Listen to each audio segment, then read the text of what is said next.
দ্বিজাতি তত্ত্বের উপর ভিত্তি করে জন্ম হয় ভারত ও পাকিস্তানের। সেই সঙ্গে তৈরি হয় সম্পূর্ণ দুটি আলাদা শাসন ব্যবস্থারও। গত ৭৮ বছরে দেশটি এখন পর্যন্ত কোনো রাজনৈতিক সরকার পূর্ণ মেয়াদ পূরণ করতে পারেনি। এমনকি নির্বাচিত সরকার গঠন হলেও থাকতে হয়েছে সেনাবাহিনীর ছত্রছায়ায়। কিন্তু পাক সেনাবাহিনীর এই বিপুল ক্ষমতার নেপথ্যে কি রয়েছে? বিস্তারিত শিহাব ইসলামের রিপোর্টে।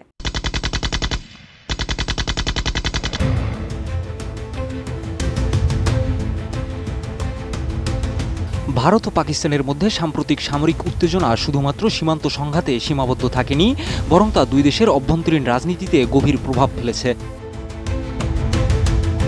সাম্প্রতিক সময়ে কাশ্মীরে হামলার জেরে পাকিস্তানে বিমান হামলা চালায় ভারত। জবাবে পাকিস্তানও পাল্টা হামলা করে। সীমান্ত এলাকায় গোলাগুলি এবং ড্রোন হামলায় হতাহত হয় অনেক বেসামরিক মানুষ। তবে 10 মে মার্কিন প্রেসিডেন্ট ডোনাল্ড ট্রাম্পের মধ্যস্থতায় দুই দেশের মধ্যে কার্যকর হয় যুদ্ধবিরতি। তবে তা আবার শুরুতেই লঙ্ঘিত হওয়ার অভিযোগও ওঠে। পাকিস্তানের পাল্টা হামলায় ভারতের মূল্যবান 3টি রাফাল যুদ্ধবিমান ভূপাতিত করেছে।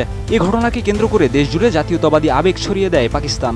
একই সঙ্গে সামাজিক যোগাযোগ মাধ্যমে সেনাবাহিনীর প্রশংসাও তুঙ্গে ওঠে। RICL TMX, যুগের পর যুগ স্থাপনা থাকে মজবুত। এই উত্তেজনার মধ্যে পাকিস্তান সুপার লিগ সাময়িকভাবে বন্ধ ছিল। তবে পুনরায় চালু হওয়ার পরে দেখা যায় ক্রিকেটের চেয়ে সেনাবাহিনীকে মহামান্বিত করাই মূল বিষয় হয়ে উঠেছে। ইনিংস বিরতিতে সামরিক সঙ্গীত এবং সেনাবাহিনীর প্রতি শ্রদ্ধা প্রদর্শনের আয়োজন করা হয়। ক্রিকেট, যা এতদিন জাতীয় ঐক্যের প্রতীক ছিল, তা এখন সেনাবাহিনীর প্রচার যন্ত্রে রূপ নিয়েছে। তবে সমালোচকরা বলছেন, এ ধরনের আয়োজন শ্রমজীবী মানুষকে বাস্তব জীবন ও অধিকার থেকে দূরে সরিয়ে রাখার কৌশল। সাবেক প্রধানমন্ত্রী ও জনপ্রিয় ক্রিকেটার ইমরান খান সেনাবাহিনীর সঙ্গে বিরোধের কারণে কারাবন্দী। বিশ্লেষকরা বলছেন, পাকিস্তানের সামরিক শক্তি ধীরে ধীরে দেশের গণতান্ত্রিক প্রতিষ্ঠানগুলোর উপর নিয়ন্ত্রণ আরও জোরদার করছে।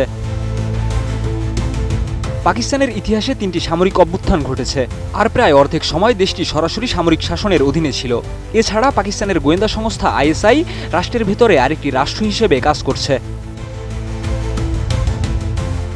কাশ্মীর ইস্যু, দুর্বল বেসামরিক শাসন ব্যবস্থা এবং গণতান্ত্রিক প্রক্রিয়ার সীমাবদ্ধতার সুযোগ নিয়ে পাকিস্তানি সেনাবাহিনী শুধু রাজনৈতিক নয়, অর্থনৈতিক ও সামাজিক ক্ষেত্রেও আধিপত্য বিস্তার করেছে।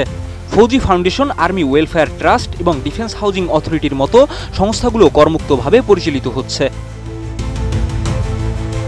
সম্প্রতি পাকিস্তান থেকে 80,000-এর বেশি আফগান শরণার্থীকে জোরপূর্বক বহিষ্কার করা হয়েছে, যা মানবাধিকার লঙ্ঘনের গুরুতর উদাহরণ। পাকিস্তানি সেনাবাহিনীর ক্ষমতার মূল উৎস শুধু রাজনৈতিক সংকট নয়, অর্থনৈতিক আধিপত্য এবং গণতান্ত্রিক দুর্বলতার জটিল মিশ্রণ। শিহাব ইসলাম, ADN নিউজ।